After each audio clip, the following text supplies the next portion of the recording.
سوره صف در مدینه نازل شد 14 آیت است. بسم الله الرحمن الرحیم.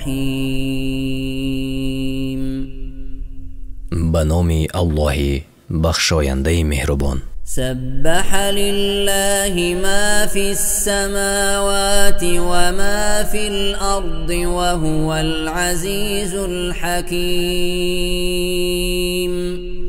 خدا را تسبیح گویند هرچی در آسمان ها و در زمین است و اوست پیروزمند و حکیم. یا ایها الذین آمنوا لم تقولون ما لا تفعلون.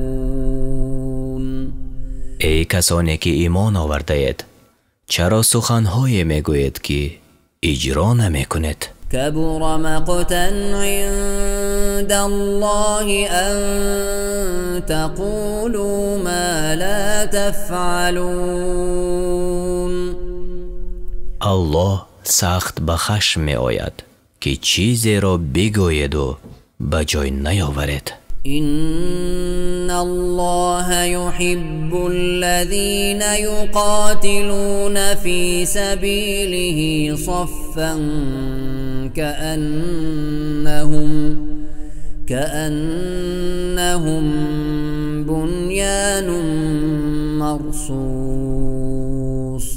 هر آینه الله دوست دارد کسانی که در راه او می جنگند صف کشیده مانند دیواری که خشتهایشان را با هم پیوند داده باشند. و اذ قال موسی لقومه یا قوم لم تؤذوننی وقد تعلمون انی رسول الله الیکم فلما زاغوا ازاغ الله قلوبهم والله لا يهدي القوم الفاسقين. و موسی به قوم خود گفت ای قوم من چرا مرا می آزارید حال آن که می دانید که هر آینه من پیغمبر خدا بر شما هستم. چون از حق روی گردانیدند خدا نیز دلهایشان را از حق بگردانید و الله مردمی نافرمان را هدایت نمی کند. و اذ قال عیسی ابن مریم یا بنی اسرائیل انی رسول الله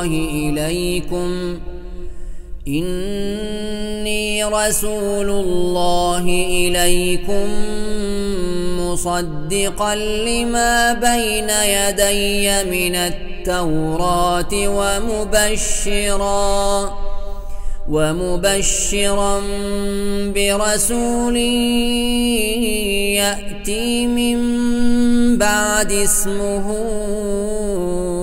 أحمد فلما جاءهم بالبينات قالوا هذا سحر مبين.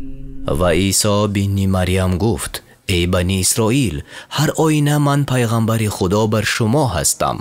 تورات را که پیش از من بوده است تصدیق میکنم و به پیامبری که بعد از من می آید و نامش احمد است خوش خبرتان می دهم. چون آن پیغمبر با آیات روشن خود آمد گفتند این جادوی است آشکار. و من اظلم ممن افترى على الله الكذب وهو يدعى إلى الإسلام والله لا يهدي القوم الظالمين. کیست ستمکارتر از آن کس که به الله دروغ می‌بندد در حالی که او را به اسلام دعوت می‌کنند و الله ستمکاران را هدایت نمی‌کند. يريدون ليطفئوا نور الله بأفواههم والله متم نوره ولو كره الكافرون. میخواهند نور الله را با دندانهایشان خاموش کنند، ولی پروردگار کامل کننده نور خویش است، اگرچه کافران را ناخوش آید. هو الذي أرسل رسوله بالهدى ودين الحق ليظهره على الدين كله ولو كره المشركون. است آن الله که پیغمبر خود را همراه با هدایت و دین راستین بفرستاد تا او را بر همه دین ها پیروز گرداند، هرچند مشرکان را ناخوش آید. یا ایها الذین آمنوا هل ادلکم علی تجارة تنجیکم من عذاب علیم. ای کسانی که ایمان آورده اید، آیا شما را به تجارت که از عذاب دردآور رهاییتان دهد راه بینمایم؟ تؤمنون بالله ورسوله وتجاهدون في سبيل الله بأموالكم وأنفسكم ذلكم خير لكم إن كنتم تعلمون. با خدا و پیامبرش ایمان بیاورید و در راه الله با مال و جان خویش جهاد کنید، این برای شما بهتر است اگر دانا باشد. یغفر لكم ذنوبكم ويدخلكم جنات تجري من تحتها الأنهار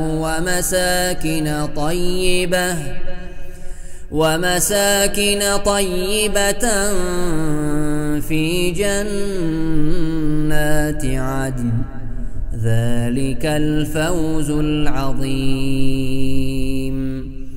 گناهان شما را می آمرزد و به بهشت هایی که در درونش نهرها جاری است و نیز خانه های خوش و پاکیزه و در بهشت های جاویدان داخل می کند.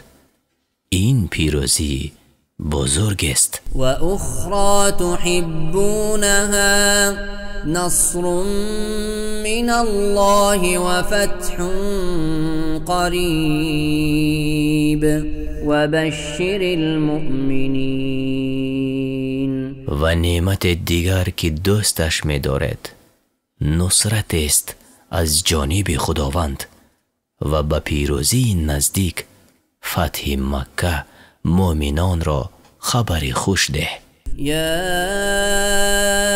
ایها الذین آمنوا كونوا انصار الله كما قال عيسى ابن مريم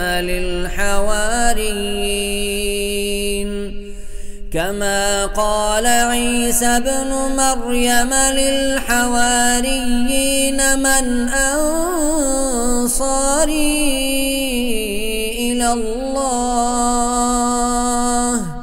قال الحواريون نحن أنصار الله فآمنت طائفة من بني إسرائيل وكفر الطائفة فأيدنا الذين آمنوا على عدوهم فأصبحوا ظاهرين. ای کسانی که ایمان آورده اید، یاوران الله باشد، همچنان که عیسی ابن مریم به حواریان یعنی یاوران گفت چی کسان یاوران من در راه الله اند؟ حواریان گفتند ما یاوران خدا هستیم. پس گروه از بنی اسرائیل ایمان آوردند و گروه کافر شدند.